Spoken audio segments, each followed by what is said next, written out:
สวัสดีครับผมสกายนะครับ คลิปนี้นี่จะจบก็เหมือนไม่จบนะเพราะมันยังมีที่ว่างอยู่นะ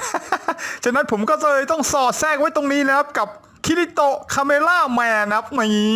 นี่ใส่ตรงนี้เลยครับที่มันมีช่องว่างไอตัวนี้อาจจะวาดค่อนข้างยากหน่อยนะเพราะว่ามันต้องอยู่ตรงระหว่างขานะครับของไททันสปีกเกอร์แมนนะครับ บอกได้เลยว่าตัวนี้ก็เขาเรียกว่าผมเคยวาดไปแล้วนะครับเพื่อนๆก็สามารถไปลองหาดูได้นะครับแต่สำหรับตัวนี้นี่ผมแถมให้เป็นพิเศษนะเพราะว่ามันยังเหลือช่องว่างนะครับนี่ก็เห็นกระดาษมันว่างๆก็เสียดายนะครับฉะนั้นเราก็ทำการวาดลงซะเลยนะครับมันจะได้เต็มที่เต็มเหนียวหน่อยครับ นี่จะได้ใช้กระดาษได้อย่างคุ้มค่านะครับตรงนี้คืออนาโตมีอนาถานะครับนี่แล้วก็ล่างอย่างนี้เลยนี่กางเกงในนะครับแล้วก็วัดขาท่อนบนนี่อย่างนี้ครับท่อนล่างแล้วก็เท้านี่ผมก็จัดท่าให้มันรีบๆหน่อยนะครับประมาณนี้เลยนี่ยืนแบบเท่ๆเลยนะครับนี่แขนตรงนี้อาจจะถูกบังนะครับแต่เพื่อนๆก็สามารถไปจินตนาการเอาเองได้นะ ส่วนนี้ก็คือไม้ดูดซ่วมนะครับนี่แบบนี้เลยถือแบบเท่ๆเลยสองข้างพอเราสามารถจินตนาการท่าทางที่เราต้องการได้แล้วจากนั้นเราก็แค่เติมรายละเอียดนะครับตรงนี้คือหัวกล้องมันนะครับเป็นสี่เหลี่ยมแบบเนี้ยวัดง่ายๆอย่างนี้เลยนะครับ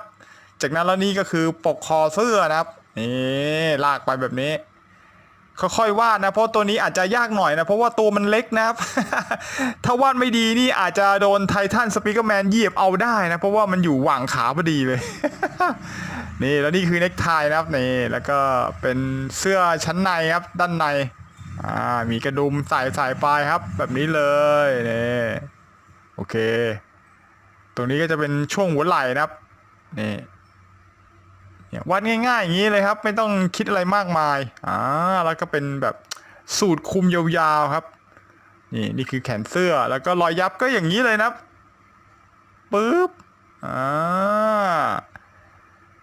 จริงๆภาพนี้นี่คือมันค่อนข้างวาดยากนะเพื่อนๆก็ค่อยๆระวังนะเพราะว่าตัวนี้มันค่อนข้างจะเล็กๆครับ โคตรจะเล็กเลยนี่ผมก็พยายามวาดให้แบบให้มันออกมาดูดีที่สุดนะครับนี่เพราะว่ามันโดนบังด้วยนี่ผมพยายามจัดองค์ประกอบให้มันสมบูรณ์แบบเท่าที่จะทำได้นะครับนี่ยืนท่าก็แบบยืนท่านี้เลยครับโอ้โหแอคอาร์ตอย่างเท่นี่มันหนุ่มเกาหลีป่ะวะเนี่ย นี่ครับอันนี้ก็คือไม้ดูดซ่วมนะครับถือไปถือมามันก็กลายเป็นไม้เฟี้ยวเลยนะครับไม้เทวดาไม้ศักดิ์สิทธิ์นะไม้ตีสุนัขโอ้โหสุดยอดนี่ประมาณนี้เลยนะครับนี่โอเคเห็นว่าแค่นี้ก็โอ้โหอย่างหล่อครับตัวนี้แววตาคิริโตะคาเมล่าแมนใช้นีออนเขียวบ้างเพราะเบื่อสีฟ้าแล้วใช้สีชมพู110ระบายเพื่อบอกประโยชน์จากการประหยัดสี